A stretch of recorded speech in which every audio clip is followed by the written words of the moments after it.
Vous le savez sans doute, plusieurs États arabes ont normalisé leurs relations avec Israël. C'est le cas notamment des Émirats arabes unis, de Bahreïn également, mais aussi du Maroc, plus près de la France.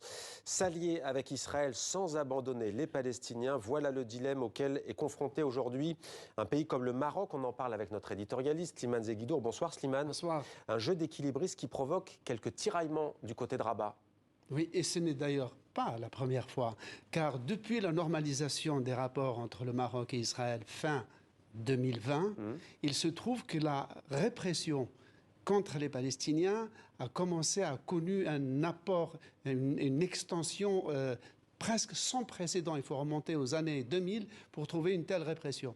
Et donc, si vous voulez, les partis politiques marocains et la société civile ne se sentent pas payés de retour, car en normalisant avec Israël, et pour le mot normaliser en arabe, c'est tatbi', qui veut dire rendre naturel, empathique, féconde une relation, ne se sentent pas payés de retour parce que, en normalisant avec Israël, ils ont encouru l'impopularité de l'opinion arabe, musulmane, mais aussi d'une bonne partie de l'opinion marocaine.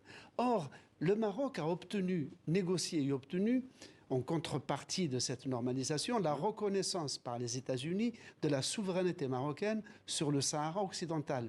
Mais apparemment, il n'y a pas eu de contrepartie pour l'amélioration du sort des Palestiniens, qui non seulement ne s'est pas amélioré, surtout avec ce gouvernement d'extrême droite, mais en plus, ce gouvernement est le premier gouvernement israélien qui est totalement à l'opposé de la position marocaine. Car le Maroc dit qu'il ne lâche pas les Palestiniens, car il continue à militer pour la création de deux États, dont un État palestinien avec Jérusalem-Est comme capitale.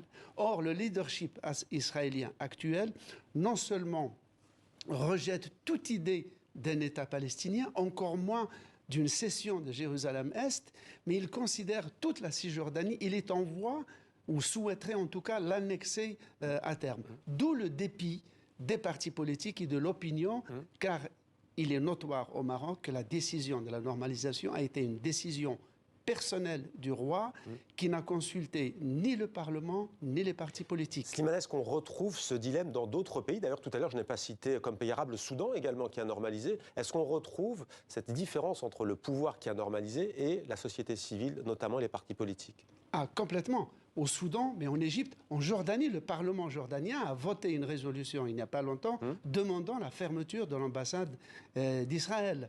Benjamin Netanyahu devait visiter les Émirats arabes unis et on lui a signifié qu'il vaut mieux reporter cela. Ouais. Et d'ailleurs, même le Maroc devait accueillir ce mois-ci les signataires des accords d'Abraham, c'est-à-dire, vous le citiez, Bahreïn, les Émirats, les Égyptiens, les Israéliens, les Américains.